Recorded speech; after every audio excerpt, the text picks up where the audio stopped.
Queridos amigos, luz do mundo e sal da terra, bom dia, boa tarde, boa noite. Meu nome é Dario Bueno e também sou conhecido como Burro. Fui vereador em Jacareí, cidade do interior do estado de São Paulo. Falando sobre as eleições, né? Se tivéssemos bons professores, eles teriam nos ensinado, sabe? Muita coisa, né? A primeira delas é que eleição não é política. Eleição é um evento político.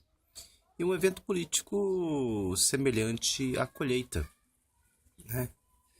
E a gente só vai, como o ditado diz, a gente só vai colher o que a gente plantar, né?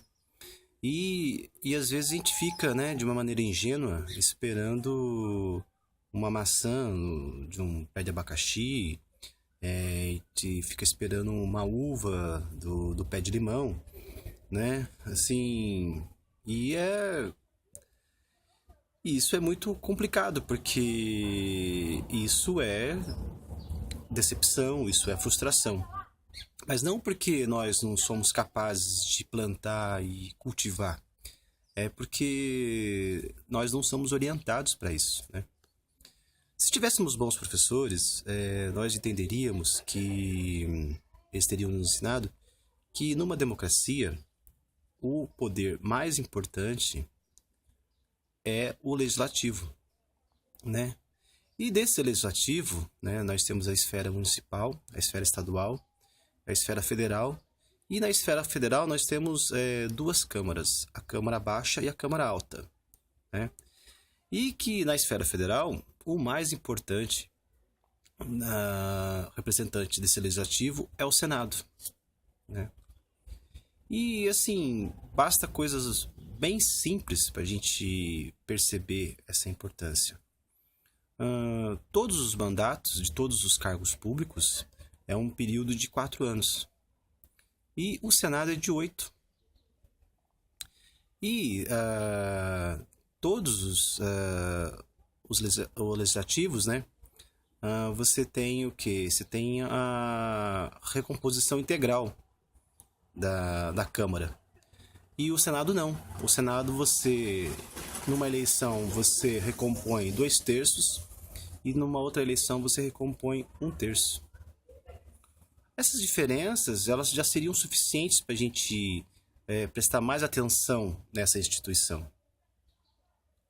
E não só isso, essa instituição é uma instituição responsável pela União, né? O país em que vivemos, o Brasil, da maneira que compreendemos, ele é produto, ele é resultado do diálogo dessa instituição com as outras instituições políticas. Então, assim, e o Senado, ele tem uma outra característica, né, que o deixa ele bastante em destaque, né? São 3 senadores para cada unidade federativa. Independente da quantidade de habitantes dessa unidade federativa, independente do espaço territorial dessa unidade federativa, independente de tudo. Ela é uma instituição legislativa que preza pela igualdade das unidades federativas, né? E o senador, ele representa cada unidade. Ele não representa a população. Ele não representa uma diversidade étnica. Ele não representa uma atividade econômica. Ele representa a unidade federativa num conjunto. Isso é muito importante, né? E a gente precisa compreender que essa instituição, que tem todo esse diferencial, ela é a menos apreciada nas eleições, né? O que me chama a atenção é por que um órgão tão importante desse, né, ele é eleito num pacotão de eleições. São muitos candidatos, né? Primeiro, porque nós temos um número muito grande de partidos, né? Então, assim, você tem muitos candidatos para o Senado.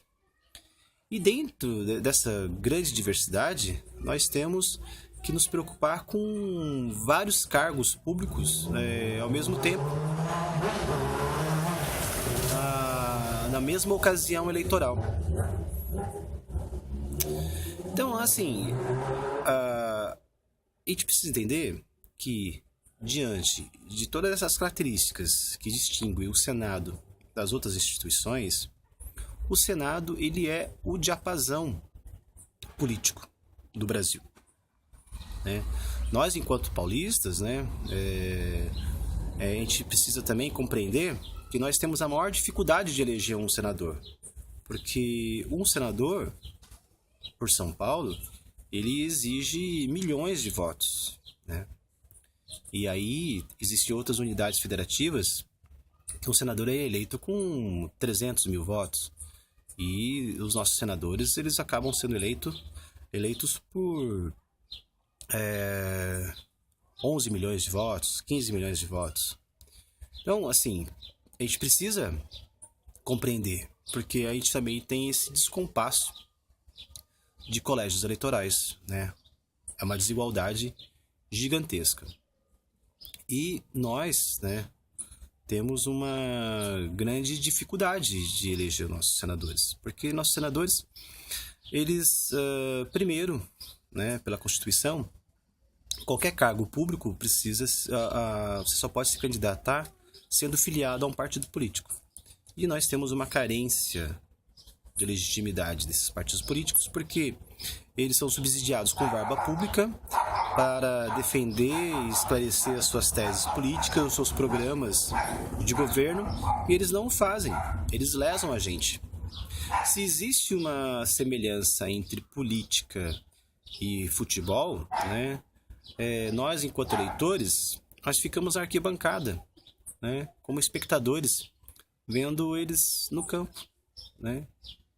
E o que mais nos entristece é que, às vezes, esse resultado do jogo não é um resultado legítimo, é um resultado combinado, né? E aí a gente, na arquibancada, a gente só lamenta os resultados que acontecem. E mais do que isso, né? Nós pagamos um ingresso altíssimo para estar na arquibancada. Os nossos impostos são absurdos, né? E se a gente precisa ter um critério para eleger os senadores, uma vez que as legendas já não nos dão essa referência, a gente precisa perceber que a reforma tributária, a redução dos impostos, é a prioridade da nação. Assim, existe corrupção porque existe um número enorme de impostos para a gente pagar. A gente não consegue acompanhar e nem fiscalizar toda essa imensa burocracia que resulta, né, dessa taxação excessiva. Então, assim, o que a gente precisa fazer? A gente precisa escolher senadores que tenham um compromisso, primeiro, em reduzir, né, a quantidade de impostos que pagamos. É abusivo demais, né? Isso interfere na produtividade, isso interfere na geração de empregos, né? É muito complicado isso. Depois a gente precisa, e para a gente conseguir reduzir esses impostos, a gente precisa ter senadores comprometidos com a eficiência da máquina pública, né?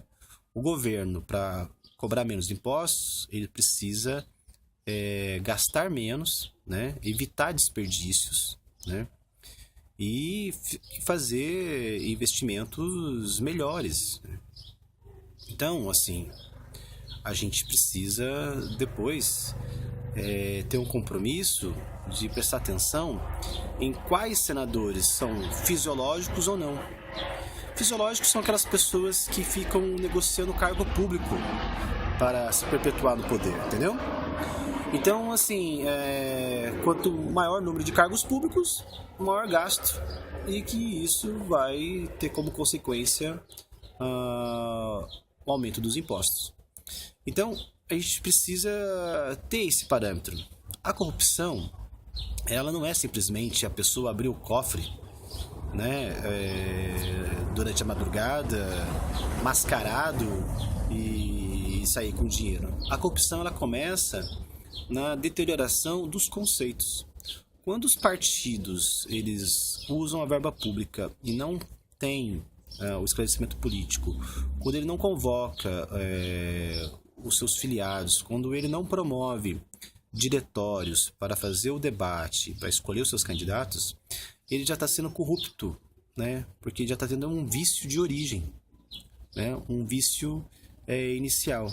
Ele está lesando. E nisso, outra analogia que a gente pode fazer com o futebol, a gente precisa sair da arquibancada, né? A gente precisa ir para o campo.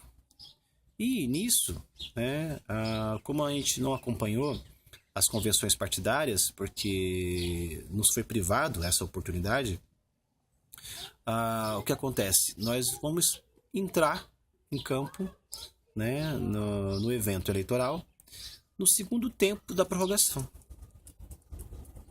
Então, assim, fisicamente, né, estamos em desvantagem, né? Temporariamente, estamos em desvantagem. Mas as eleições elas acontecem de 4 em 4 anos. Ou melhor, de 2 em 2. Porque todas as eleições são intercaladas. Então, as eleições municipais, elas também são consequências das eleições nacionais e estaduais, né? E o maior exemplo disso é que quando São José dos Campos elegeu Carlinhos de Almeida do PT para prefeito, ele era deputado federal no momento. E quem ocupou sua cadeira de suplente foi o Genuíno, do Mensalão, né? Lembrando de Mensalão, uma das coisas importantes do Senado também é o Senado que vai validar as indicações de ministro do Supremo Tribunal Federal. Então, o Senado, né, é a instituição política mais importante e deve ser o diapasão de todas as referências. Então, nós teremos aí uma campanha eleitoral de 90 dias.